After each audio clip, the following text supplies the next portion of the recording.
বাংলাদেশ জামাত ইসলামী বাজাইকে একটা প্রশ্ন, একবারও কি আপনারা ভেবে দেখেছেন এই দেশের মানুষ আপনাদের কেন ভোট দিবে? আপনারা এই দেশের জন্য কি করেছেন? প্রথমেই শুরু করি, আপনারা নিজেদেরকে ইসলামী দল বলে প্রচার করে আসছেন এবং তাই আমরা জেনে আসছি আপনাদের নামের সাথেও আছে বাংলাদেশ জামাত ইসলাম। আপনারা এই দেশে ইসলাম প্রতিষ্ঠার জন্য বা ইসলামের জন্য ঠিক আপনারা কি করেছেন? আপনাদের অবদান কি? ৭১ সালের কথা টানতে চাচ্ছি না, তারপরে একটু বলে রাখি ৭১ সালে আপনাদের যে ভূমিকা, বাংলাদেশ জামাত ইসলামীর যে ভূমিকা, সেই ভূমিকার জন্য না আপনারা আজও লজ্জিত হয়েছেন, না আপনারা প্রকাশ্যে ক্ষমা চেন। আপনারা নিজেদেরকে ইসলামী দল হিসেবে দাবি করেন। আচ্ছা, আপনাদের একটা প্রশ্ন করি, ইসলাম কি দেশদ্রোহিতাকে সমর্থন করে? ইসলাম কি নিজের জন্মভূমিকে বা জন্মভূমির বিরুদ্ধে দাঁড়িয়ে দেশদ্রোহিতাকে সমর্থন করে? ইসলাম কি গণধর্ষণ সমর্থন করে? ইসলাম কি গণহত্যা সমর্থন করে? কোন হাদিসে বা কোন কোরআনের কোন আয়াতে লেখা আছে যে আপনি আপনার নিজ দেশে বিরুদ্ধে দাঁড়াবেন? এই কিছুদিন আগে পাকিস্তান পার্লামেন্টে, আপনাদের পাকিস্তান পার্লামেন্টে একটা ডিবেট দেয়, এখানে তারা সরাসরি বলছেন, কোন এক দলের সংসদ সদস্য বলছেন যে জামাত ইসলাম বরাবরই দেশের বিরুদ্ধে যাবে। আপনারা তো চান নাই, 46 চান নাই, তারা কেন খামাখাই কত 71 এসেও আপনাদের সেই ভূমিকা দেয়? আপনাদের একটুও লজ্জা কিংবা অনুতপ্ত একটা এই দেশের বিবেকবান মানুষ, সাধারণ মানুষ, খেটে খাওয়া মানুষ এখন উপলব্ধি করেনি। বাস ম্যাটার অফ সেলফ গিল্ট, দলীয় ভাবেও বুঝো, কিন্তু আমরা আমাদের কাজেই অনেক সময় লজ্জাবোধ করি, সেটার জন্য ইতস্তত করি, বিব্রত করি। আমরা ক্ষমাও চাই, এটা ইনিয়ে বিনিয়ে হোক, ডিরেক্টলি হওয়াটা ভালো। কিন্তু আজকের এই দিনে যখন আপনাদের মোটামুটি একটা সুসময়ই চলছে বলা যায়, সেই সুসময়ে এসেও আপনাদের সেই কলিজা হয়নি, সেই হিম্মত হয়নি, সেই সততা আসেনি যেখানে দাঁড়িয়ে আপনারা বলবেন যে আমরা দুঃখিত, আমরা লজ্জিত। আপনারা ৭১ গেল, এরপর আপনারা ৭০-এর শেষের থেকে শুরু ৮০ দশকে আপনারা কি করলেন? আপনারা যখন তখন থেকে আপনাদের শুরু হয়েছে, যখন যার তখন তার। আপনারা নির্দ্বিধায় এরশাদের সাথে চলে গেলেন, এরপরে হাসিনার সাথে চলে গেলেন, অর্থাৎ আওয়ামী লীগের সাথে চলে গেলেন, তার আগে জাতীয় পার্টির সাথে আপনার সুবিধা মতো লিয়াজও করেছেন, এরপর হাসিনার সাথে লিয়াজও করে রাজনীতি করেছেন, এরপরে আবার আপনারা ফিরে এসেছেন, আপনারা এসেছেন বিএনপি ৪ দলীয় জোটে, সেখানে বিএনপি কে ইউজ করেছেন আপনারা, এন্ড দেন এগেই আপনারা হাসিনার আমলে গুপ্তভাবে আপনার কয়েকজন নেতার ফাঁসি হয়েছে। হাসিনার আমলে আপনার নেতাদের ফাঁসি হওয়া সত্ত্বেও আপনারা কিন্তু হাসিনাকে নীরব সমর্থন জানিয়ে এসেছেন ২০১৩ সাল, এবং গুপ্তভাবে আপনারা আপনাদের সমস্ত সাংগঠনিক কার্যক্রম চালিয়েছেন। উপরে উপরে অনেকটা দেখিয়েছেন আপনারা মজলুম। এই জন্য ওকা বরাবরই বলতো, বায়দুল কাদের বরাবরই বলতো, তলে তলে ঠিকিয়া, তলে তলে ছিল না, তা আমাদের বুঝতে দিন। আপনারা বরাবর সুবিধাবাদী রাজনীতি। হাসিনা চলে যাওয়ার পর ৬ তারিখে আপনারা কি করলেন?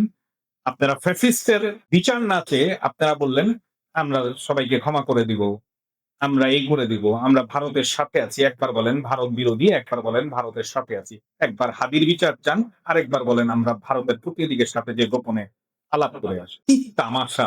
আপনারা কি জনগণকে বোধাই মনে করছেন? এই ৬ তারিখে আপনারা বিএনপির ট্যাগ লাগিয়ে রাজনীতির নতুন নয়া দিগন্ত শুরু করলেন। বিভেদের রাজনীতি আরো চরমে নিয়ে গেল, যেখানে আমরা সবাই ভেবেছিলাম ৬ তারিখের পর দেশটা একটু শান্তিতে। আপনারা তো করেছেন, আপনারা ইয়াং জেনারেশনকে পর্যন্ত এই এনসিপি এখন যারা আছে তাদের মানে মূলেই তারা আপনারা নষ্ট করুন। কেন এই অপরাজনীতি আপনাদের? আপনাদেরকে কেন ভোট দিবে মানুষ? আপনারা গুপ্তভাবে আপনাদের সাংগঠনিক কাজ চালান। আপনারা ঘরে ঘরে ভোট চাওয়ার বদলে আপনারা এনআইডি কার্ড চান, আপনারা বিকাশ নম্বর চান। আপনাদেরকে কেন ভোট দিবে মানুষ? আপনারা মুখে বলেন নারী স্বাধীনতা, আর পেছনে মতিঝিল বাণিজ্যিক এলাকা থেকে নিয়ে শুরু করে উত্তরা পর্যন্ত, গ্রামে গঞ্জে পর্যন্ত প্রতিটি মহিলা আপনাদের ভয়ে আছে, মুখে কেউ বলে না। একটু কান পেতে শুনুন, মনে রাখবেন ৫১ ভাগ হলো নারী। নারীরা খালি অপেক্ষা করছে ১২ মার্ক মাই ওয়ার্ড। কি করেছেন আপনারা? কর্মীদের জিজ্ঞেস করেন আপনারা ভালো করেই। আপনাদের কোনো পলিসি আছে? এই পলিসি নিয়ে আপনারা কাজ করেছেন না করেননি? আপনারা গুপ্তভাবে সাংগঠনিক চোরাচুরি কেমনে করতে হয়, কেমনে ক্ষমতার ওই যে আওয়ামী লীগের চুরিগুলো শিখে, আপনাদের বেকারত্ব দূর নিয়ে কোনো পলিসি আছে? এগুলি আছে, সেটা জাস্ট আপনারা বিএনপি কাউন্টার দিয়েছেন। আপনারা ইন্ডাস্ট্রিয়ালাইজেশনের কোনো কথা বলেন? আপনারা দেশের শিল্প খাতকে কিভাবে এগিয়ে নিয়ে যাবেন সেটা নিয়ে কথা বলেন? বলেন কিছু হইলেই এক চাঁদাবাজি বা চাঁদাবাজ নিয়ে পড়ে, এবং এই ন্যারেটিভটা আপনাদেরই তৈরি করা একটা ভুয়া। আরে ভাই, দুনিয়া আগাইছে, আপনাদের বুঝতে হবে। এখন যারে তারে যা বলে দিলাম আর হলো না, এই যে আমি আপনাদেরকে বলতেছি, আমার মন ভরা কোনো কথা না। এটা যদি কেউ চেক করতে চায়, আজকে একটা মোবাইলে একটা জাস্ট স্ক্রিনে যে একটা প্রেস করলেই সে ইনফরমেশন পেয়ে যায়। আমি যদি এখন বলি দেশে ১৫ কোটি ভোটার, এক জামানায় ছিল মানুষ হতে পেরেছিল বিশ্বাস করুন। আজকে আমি ১৫ কোটি ভোটার বললে মানুষ একটা প্রেস করলেই পেয়ে যাবে কত। আপনাদের কেন ভোট দিবে মানুষ? আপনারা মিথ্যে কথা বলেন, প্রতারণা করেন, আপনারা মোটেও নারী স্বাধীনতায় বিশ্বাস করেন, দেশ সেটেল থাকুক এটা আপনারা একদমই বিশ্বাস করেন, আপনারা বিভেদের রাজনীতি করেন।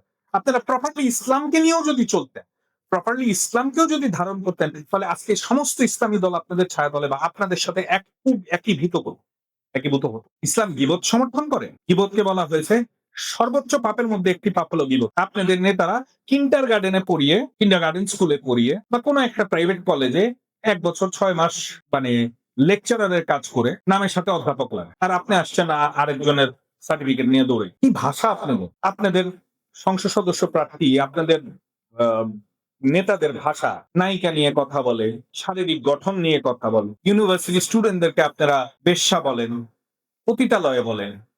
এগুলো কি? যে ডাকসুর মাদকের আড্ডা ছিল, যে ডাকসু বেশ্যাখানা ছিল, সেটা ইসলামী ছাত্র শিবির পরিবর্তন করতে সক্ষম হয়েছে। Shame on you! আপনাদের কেন ভোট দিবে মানুষ? আমি বুকে হাত রেখে বলছি, আমি যখন চিন্তা করি, নিউট্রালি চিন্তা করি। হ্যাঁ, আমি বায়াস। আমি বলব না আমি নিরপেক্ষ। তবে আমি চিন্তা করি নিরপেক্ষতা। আমার কোন দলের কোন দলীয় সদস্য হব। কিন্তু আমি যদি চিন্তা করি যে আমি কাকে ক্ষমতায় দেখতে চাই, অফকোর্স আমি একজন লিবারাল ডেমোক্রেটিক ফোর্সকেই চাই। আপনারা তো তা না। আপনাদের কেন ভোট দিবে এদেশে?